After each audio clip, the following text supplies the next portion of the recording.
Hey guys, Professor Bill, Comic Book University, and Gifted, the new X-Men TV series. The first one directed by Bryan Singer. Let's check this out. We got a teaser trailer, all right? Here we go. I can teach you this.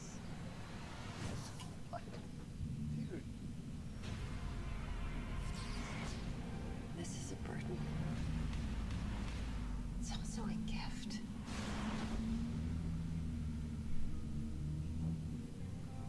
That's it, right? 5:15. The actual trailer comes out. Okay, 5:15. That's in 6 days. All right, my peeps. So I know that right now, the only two that I know are actually supposed to be in this are Polaris and Thunderbird. If we remember, back in 1974. The 75, I think it's whatever, right around there, that very cusp, like that December in between 74 75, the first issue of Giant Size X-Men #1, which eventually led to X-Men number 94, I think it was. Sorry if my memory isn't perfect on that. Anyway, Thunderbird only existed for 2 days. That's James Proudstar. Yeah, he lasted for 2 issues, I should say. He never got to anywhere near his full potential. Warbird, his nephew, he actually wound up being a lot more powerful because he was able to develop over time. Not only was he super strong, not only was he able to leap and all that stuff and you know, all that good stuff, but more specifically, he eventually learned how to fly, which is pretty damn impressive. So, yeah. This is going to be good because here's the thing. We don't know anything about the character now, right? What do we know about the character? We know that he died falling off a plane. Now, they might decide to do something, you know, similar to, I don't know about the plane for a TV show, but they might decide to kill him earlier on. You know, that would be messed up, but they could totally pull that off and, you know, there's a little shock there. But Polaris is in this. Now, I know that that little thing that they showed, it didn't look like when the power was going off. First off, one of the things I noticed on this is that, hello, lots of powers. Lots of powers. So in 6 days, when the actual full trailer comes out, I want to see more powers shown than just that, because that'll mean that we're actually doing stuff. All right. Look, Legion was great. It was a fantastic TV show. All right. Just that thing needs to win an award of some sort. That was amazing. All the different things they did. But there were some parts where it seemed like they lacked powers. You know, there were other scenes where it's like, okay, there's a little bit too much powers going on, you know. In this, I actually want to see people using their powers. All right, I remember the old Generation X TV show when it first came out. You know, that first pilot, the powers that were kind of wonky when they were actually being used. So, you know, you're mutants. Use your powers. I want to see them. So I'm hoping to actually see a bunch of that here. Lorna Dane, who is Polaris, she was the girlfriend of Havoc. That's Alex Summers, Cyclops' brother. I would like to see Alex in this. I'm really upset that they offed him in the movie. Like when we got to see him come back and all of a sudden he's just, oh, he's dead, sorry. Not cool.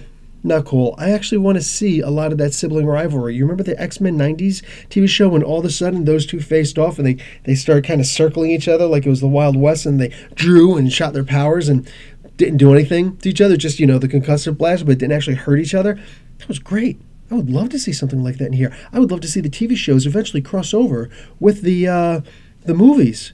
I mean, we got 8 X-Men comic books coming out. We haven't had that in a long time. 8 X-Men comic books about to just boom by next month. No, by this month. By this month, we'll have a full 8 X-Men comic books out. That's incredible. So it's time. It's time more than ever before to capitalize like crazy on this. We got Matt Nix is doing is penciling all these, so he's doing the scripts for all these things. This guy was from Burn Notice. If some people didn't like Burn Notice, I got nothing to say to you, bro, because that was an amazing TV show with so much plot, so many. Like, I know there was the each thing got solved, you know, at the end of the episode, but by the end of the episode, the storyline continued. It progressed just a little bit more. So there's the mini plots, and then there's the overarching plots. So everything seemed connected, independent but connected. And that's just, that's what we want to see. That's what I know I want to see. And that's what I think that a lot of people have been clamoring for, a good, long-running TV show. And, you know, if they are going to have, like, Professor X in here, a Professor X. Now I just lost all my grammar. My articles are gone. Anyway, I don't think there would be a problem with that. Maybe, would it hurt to have James McAvoy make a quick little appearance here and there in like 2 episodes, like Nick Fury does in Agents of S.H.I.E.L.D.? Maybe I'm just getting ahead of myself, but, you know, like Bryan Singer, it makes me happy because Bryan Singer is doing the pilot. That's great. I want to see what's going to happen to all the other episodes. Okay, Legion was fantastic, and it has my hopes up to here, and I'm hoping it doesn't disappoint me. All right, because I am going into this with really high hopes. He's done the best of the X-Men franchise films so far. I don't see anybody else coming up and doing something better anytime soon. Granted, James Mangold did a hell of a job in Logan, but yeah, I'm looking to see something just a little bit more. I want to see this TV show actually take off and be something amazing. They're talking about having Sentinels. All right, one of the things that I've reported, Real Professor Bill on Facebook, where I do my news site. They mentioned that they're going to have Sentinels in here, but unlike anything you've ever seen before. The way that I'm interpreting that is that it's going to wind up being humans that are disguised as Sentinels who are disguised as humans. All right, they're actually doing something like that in the Weapon X comic book right now. I know this is running long for a 23-second thing, but this is my excitement for seeing this, for waiting for the trailer to come out, for waiting for the actual series to come out. At the very least, that pilot, baby. I'm really hoping that we get to see the X-Men of yore, all right, from back in the day, and the X-Men of the future. More incredible plot lines in the X-Men comics than any other comic that you could bring up. Avengers, bring it. Captain America comics even, bring it. My favorite superhero. But I'm still saying they've had more amazing stories and plots and events than any other comic in any other company. Right? I mean, more appearances of Batman than any other character. How many of those plots can you name? How many of the X-Men plots can you name? Because, man, and if anybody's going to have plots to rival the X-Men, it's going to be Batman. But I feel that X-Men had so many more. Just so many more. And if they're just going to draw from this, even just a little bit, they've got a TV series. They can let this series breathe. It's not like a movie where it's all got to be self-contained, where we don't want to see to be continued at the very end. No, but it's a TV show. Hey, I'll tune in every week to see this. Make it good. I will tune in every week, and I will watch the heck out of the show. I'll review the heck out of this show. But I need to be able to see something really good in this trailer. I want to believe, make me believe. That's got to be Bryan Singer's mutant power, is the ability to make me believe. All right, but it's looking good. I'm kind of that symbol. I have seen that on Polaris slightly, but I've also seen that on not on Phoenix, on for crying out loud, Psylocke. I've seen that on Psylocke. I would love to see a young Psylocke in this. All right, look, she was okay, in my opinion. She was okay in Days of Future Past. Days of Future Past, no, that wasn't it. Age of Apocalypse. My cat just knocked down my gate.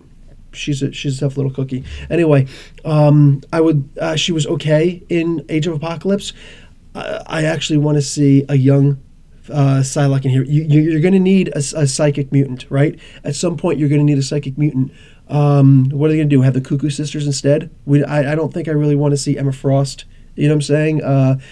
I would like to actually see Psylocke in this. And I'm talking the original Psylocke before she went through the Siege Perilous. I want to see her there. And then why not? Let's see a little bit of Brian Braddock too, Captain Britain. Let's just have fun with this. That's what I'm really hoping to see. They've got such an incredible opportunity with this, and they're calling it, I thought it was just a joke that they were calling it Gifted. They're actually calling it Gifted, which is one of the coolest, like, you know, hey, X-Men are back comics that came out. And yeah, you can actually look up on Netflix, X-Men Gifted. It's a stop motion kind of thing, but good story. I think you'll like it. Anyway, guys, I'm happy with what I see right here. I just want to be more happy. I want it all, and I want it now. All right, guys. Professor Bill, Comic Book University. Class dismissed.